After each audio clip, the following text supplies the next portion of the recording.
नमस्कार बच्चों, आज हम बड़े भाई साहब पाठ पढ़ेंगे। बड़े भाई साहब पाठ के लेखक प्रेमचंद जी हैं। लेखक प्रेमचंद जी को उपन्यास सम्राट या कथा सम्राट के नाम से भी जाना जाता है, क्योंकि जो इनकी कहानियां हैं वो बड़ी अच्छी होती हैं। इस कहानी में मुख्य रूप से दो पात्र हैं।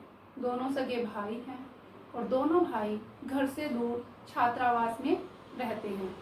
वहाँ पर रहकर वह अपनी पढ़ाई करते हैं।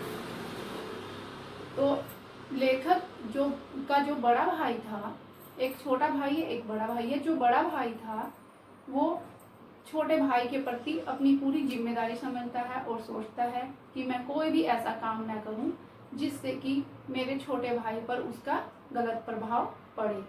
यह सोचकर वह खेलता नहीं है, बल्कि छोटे भाई को भी खेलने से रोकता है और पढ़ने के लिए कहता है। तो लेखक का जो बड़ा भाई है उसकी उम्र 14 साल है और लेखक की उम्र 9 साल है। उम्र में 5 साल का अंतर है, जबकि लेखक 6ठी कक्षा में पढ़ता है और बड़ा भाई 9वीं कक्षा में पढ़ता है, अर्थात कक्षा में केवल 3 साल का अंतर है। तो जब लेखक का बड़ा भाई जो है वो सारा दिन पढ़ता रहता है, स्वभाव उसका ऐसा है कि वो बड़ा अध्ययनशील है, लेकिन फिर भी उसको पढ़ाई ज़्यादा समझ नहीं आती। और जब वो पढ़ते पढ़ते थक जाता है तो वो क्या करता है, अपनी कॉपी के गत्तों पर या कॉपी पर कुछ बातें लिखता है जिनका कोई अर्थ नहीं होता। कुछ शब्द लिखता है, शब्द अर्थहीन होते हैं, और अगर बहुत सारे शब्द लिख दिए तो वो वाक्य भी नहीं बनता, वाक्य अर्थहीन होता है। और कभी कुत्ते की तस्वीर बनाता है, कभी बिल्ली की तस्वीर बनाता है, कभी चिड़ियों की तस्वीर बनाता है। यह सब वो इसलिए करता है क्योंकि ऐसा करने से उसके दिमाग को आराम मिलता है। दूसरी तरफ जो लेखक है उसका मन पढ़ने में बिल्कुल नहीं लगता। उसको जब भी मौका मिलता है वो हॉस्टल से निकलकर पतंग उड़ाता है, कागज की तितलियां उड़ाता है, कंकरियां उछालता है। और जब इससे भी बात नहीं बनती तो वो क्या करता है, हॉस्टल की जो 4 दीवारी है उसका जो मुख्य द्वार है उसके द्वार पर चढ़कर वह उसको आगे पीछे करता है और मोटर कार का आनंद लेता है। तो जब हॉस्टल में वो आता है छोटा भाई खेल कूद कर मैदान से, तो बड़ा भाई उसको खूब डांटता है और कहता है कि तुम्हें शर्म नहीं आती कि तुम्हें इस तरह ही अपनी उम्र गंवानी है, उम्र बितानी है, तो तुम घर चले जाओ। क्यों दादाजी की कमाई को तुम मिट्टी में मिला रहे हो, क्यों दादाजी की कमाई बर्बाद कर रहे हो। तो इस तरह से बड़ा भाई जब उसको डांटता है और केवल एक ही प्रश्न करता है कि तुम कहाँ थे। जब वो आता है तो सबसे पहले वो प्रश्न करता है कि तुम कहाँ थे, और छोटा भाई चुपचाप खड़ा रहता है, कुछ भी जवाब नहीं देता, बस वो मौन रहता है। उसका कोई उत्तर छोटे भाई के पास नहीं रहता। तो बड़े भाई के डांटने पर छोटा भाई रोने लगता है। जब वह रोने लगता है तो वह मन में एक दृढ़ संकल्प लेता है कि मैं आज से पढ़ा करूँगा, मैं अपना टाइम टेबल बनाऊँगा। वह टाइम टेबल बनाता है, उसमें सभी विषयों को अलग अलग बांट देता है कि मैंने इतने घंटे ये पढ़ना है, जैसे कि मैंने 1 घंटा हिंदी पढ़नी है, 1 घंटा अंग्रेजी पढ़नी है, 1 घंटा मैंने गणित पढ़ना है, 1 घंटा इतिहास पढ़ना है, 1 घंटा मैंने भूगोल पढ़ना है। और इस तरह से वो टाइम टेबल बनाता है कि अपने खेलने के लिए उसमें कोई भी जगह नहीं रखता, अर्थात वो सारा दिन पढ़ने के लिए टाइम टेबल बनाता है। लेकिन उस टाइम टेबल पर वह बहुत अधिक अमल नहीं कर पाता। क्यों नहीं कर पाता कि जब वो देखता है मैदान की हरियाली, हवा के झोंके और फुटबॉल का उछलना और कबड्डी के दांव पे जब वो देखता है मैदान में, तो उसको वो रोक नहीं पाते हॉस्टल में और वो मैदान में दौड़ जाता है।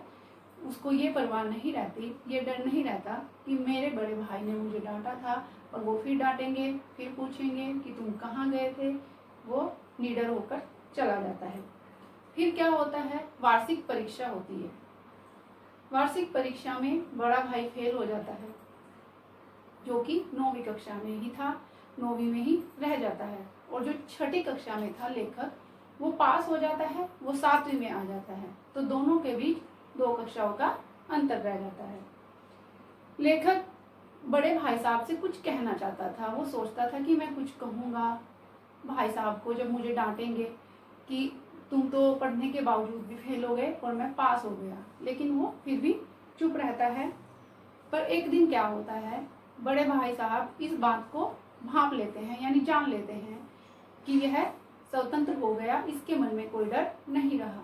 फिर वह मौका पाते ही उसको डांटते हैं और खूब अच्छी तरह से डांटते हैं कि तुम्हें तो घमंड हो गया है, तुम अच्छे नंबरों से क्या पास हो गए हो, तुम्हें घमंड हो गया है, घमंड तो बड़ों बड़ों का भी नहीं रहा कि तुम क्या चीज हो, तुम कौन हो।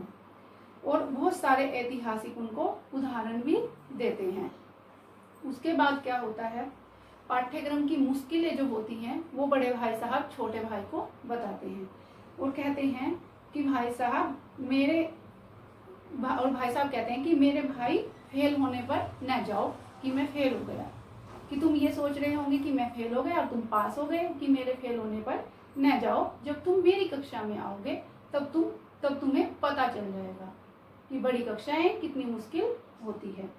साथ ही उन्होंने आगे की जो पढ़ाई है कक्षाओं में आने वाली, उनके बारे में, सबके बारे में बताया। जैसे कि उन्होंने कहा कि ज्योमेट्री जो होती है, अगर तुम उसमें अ, ब और स की जगह अ, स और ब लिख दिया तो तुम्हारे सारे नंबर कट जाएंगे। इसी तरह से उन्होंने हेनरी के बारे में बताया कि इतिहास में हेनरी जो होता है वो हेनरी 7वां भी है, 8वां भी है, कि अगर तुमने छठे की जगह 7वां लिख दिया तो तुम्हारे सारे नंबर गायब। और इसी प्रकार से उन्होंने जेम्स के बारे में बताया कि जेम्स अगर तुमने चौथे की जगह 5वां लिख दिया तो तुम्हारे सारे नंबर कट जाएंगे। कि बच्चे जब मतलब अपने छोटे भाई से कहता है कि भाई जब तुम मेरे क्लास में आएगा, मेरी कक्षा में आएगा, तो तब तुम्हें पता चलेगा कि पढ़ाई कितनी मुश्किल है, कि तुम्हारी कक्षा छोटी थी इसलिए तुम पास हो गए और तुम्हें घमंड हो गया है। फिर वो एक सबसे बड़ी बात कहता है कि हिंदी के जो अध्यापक है वो समय की पाबंदी के लिए निबंध लिखने के लिए कहते हैं। और समय की पाबंदी कहा जाता है कि समय की पाबंदी पर संक्षेप में एक निबंध लिखिए जो कि 3-4 पृष्ठों पर लिखा है, अर्थात 3-4 पेज पर लिखा होना चाहिए। फिर वो कहते हैं, बड़े भाई साहब छोटे भाई को कहते हुए, कि जब संक्षेप में 3-4 पेज पर लिखवाते हैं, अर्थात 3-4 पृष्ठों पर लिखवाते हैं, तो विस्तार से कितने पेज लिखेंगे? 100-200 पेज लिखे जाएंगे। अरे भाई, समय का निबंध ही तो है, समय पर आदमी कितना लिख सकता है? कि जो हमें कहा जाता है कि 3 पेज आपने रंगने हैं, 3 पृष्ठ आपने रंगने हैं, कुछ भी लिखो, लिखा होना चाहिए। तो इस तरह से कहकर वो अपने छोटे भाई को समझाता है। लेकिन उसके बाद भी क्या होता है कि छोटे भाई की रुचि पढ़ाई में नहीं होती और वह चोरी चोरी फिर भी खेलने चला जाता है। फिर वार्षिक परीक्षा आती है 1 साल के बाद, और फिर क्या होता है कि फिर वही बात होती है कि छोटा भाई जो है वो पास हो जाता है और बड़ा भाई फेल हो जाता है। तो होता क्या है कि फिर छोटा भाई और अधिक स्वतंत्र हो जाता है, उसके मन में थोड़ा अहंकार हो जाता है कि हाँ, इस बार तो मैं भाई को जरूर बोलूँगा कि तुम तो पढ़ते थे, तुम फेल क्यों हो गए, मुझे खेलने से रोकते थे, मैं तो फिर भी पास हो गया। पर होता क्या है कि फिर उसके मन में आता है छोटे भाई के कि नहीं भाई, बड़े भाई ने बहुत अधिक परिश्रम किया था, वो दिन रात पढ़ते थे, फेल हो गए अलग बात है, लेकिन उन्होंने मेहनत की थी। फिर उसको उन पर दया भी आ जाती है। अब लेखक और भाई के बीच में केवल 1 कक्षा का अंतर रह जाता है, अर्थात जो लेखक है वो 8वीं कक्षा में आ जाते हैं और जो बड़े भाई साहब हैं वो 9वीं कक्षा में ही रहते हैं, क्योंकि वो 2 बार फेल हो गए हैं। और वो अब समझने लगते हैं जो लेखक हैं कि अब बड़े भाई को मुझे डांटने का कोई अधिकार नहीं है, क्योंकि उसके मन में यह बात बैठ गई थी कि मैं बिना पढ़े पास हो जाता हूँ और बड़े भाई पढ़कर भी पास नहीं होते। तो एक दिन क्या होता है कि शाम के समय, संध्या के समय, लेखक हॉस्टल से दूर जाता है और वहाँ पर वो पतंग काटने के लिए जाता है, पतंग लूटने के लिए जाता है, जिसको हम कहते हैं कि उसने पतंग काट ली या उसने उसकी पतंग काटी। तो क्या होता है, अचानक वहाँ पर बड़े भाई साहब आ जाते हैं और उनको खूब डांटते हैं। उन्होंने कहा कि भाई, एक जमाना था जब 8वीं कक्षा पास करके नायब तहसीलदार बन जाया करते थे, लोग ऊंचे ऊंचे पदों पर नियुक्तियां प्राप्त कर लेते थे, अर्थात अच्छी अच्छी नौकरी मिल जाती थी। कि अब तुम 8वीं कक्षा में आकर भी लड़कों के साथ पतंग लूटते हो, कनकोए उड़ाते हो। पतंग को कनकोए भी कहा जाता है। तो फिर वो साथ में ये भी कह सकते हैं कि हो सकता है तुम अगले साल भी पास हो जाओ, मेरी कक्षा में आ जाओ या मेरे से भी आगे निकल जाओ, पर फिर भी मैं तुमसे 5 साल बड़ा हूँ। अर्थात वो अपने बड़प्पन की हिदायत देते हैं, वो उसको समझाना चाहते हैं कि बड़ा तो मैं ही हूँ, मुझे जिंदगी का अनुभव तुमसे अधिक है। और यह कहते हुए वह कहते हैं कि किताबें पढ़ने से दुनिया की समझ नहीं आती, समझ तो दुनिया देखने से आती है, दुनिया के अनुभव से आती है। फिर वो अपने दादाजी का एक उदाहरण देते हैं और कहते हैं कि दादाजी को देखो कि वो जितने पैसे हमें देते हैं हॉस्टल में अपने खर्चे के, उससे आधे पैसों में वो घर का खर्च चला लिया करते थे और कभी उनको कोई परेशानी नहीं होती थी कि वो सोच विचार कर घर का खर्च चलाते हैं और उनको पैसों की कोई कमी नहीं रहती। और साथ में ये भी कहते हैं कि दादाजी जो हमें महीने भर का खर्च देते हैं, हम उनको 20-22 दिन में खर्च कर देते हैं और बचे बाद के जो 7-8 दिन उनके लिए हम पैसे को मोहताज हो जाते हैं, अर्थात हमारे पास पैसे की कमी रहती है।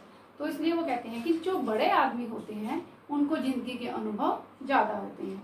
फिर एक उदाहरण और देते हैं बड़े भाई साहब कि जो हमारे हेड मास्टर साहब हैं उन्हीं को देख लो, एमए कर रखी है उन्होंने, एमए पास है, लेकिन अपनी तनख्वाह जो है अपनी बूढ़ी माँ को देते हैं। क्यों? क्योंकि अगर वो अपनी तनख्वाह से खुद अपने घर का खर्च चलाएं तो घर का खर्च नहीं उठता, तो यहाँ पर उनकी एमए की डिग्री बेकार हो जाती है। अर्थात वो कहते हैं कि पढ़ाई लिखाई से ज़्यादा जिंदगी के अनुभव है। तो यह कहते हुए वह उनको समझाने का बहुत अधिक प्रयास करते हैं। तो लेखक नतमस्तक हो जाता है बड़े भाई के सामने, अर्थात सिर झुकाए खड़ा रहता है और उसको अपनी गलती का बहुत अधिक एहसास होता है क्योंकि उसको लगता है कि हाँ, जो मेरा बड़ा भाई है वो सही कह रहा है। क्यों? क्योंकि फिर उसको समझ आ जाता है कि अगर मेरा बड़ा भाई मुझे ना कहता कि तुम मत खेलो, पतंग मत उड़ाओ, तो शायद मैं इतने अच्छे नंबरों से पास न होता।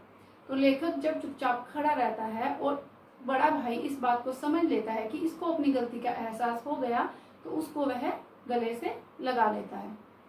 फिर क्या होता है कि एक पतंग उन दोनों भाई के ऊपर से जा रही होती है, कोई पतंग उड़ रही है और उन दोनों भाई के बीच के ऊपर आ जाती है।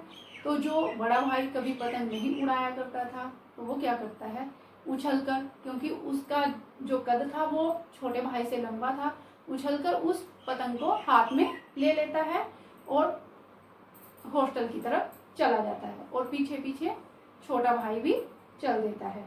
तो ये कहानी यहीं पर समाप्त होती है। तो इस कहानी में भारतीय संस्कृति की थोड़ी झलक भी दिखाई देती है।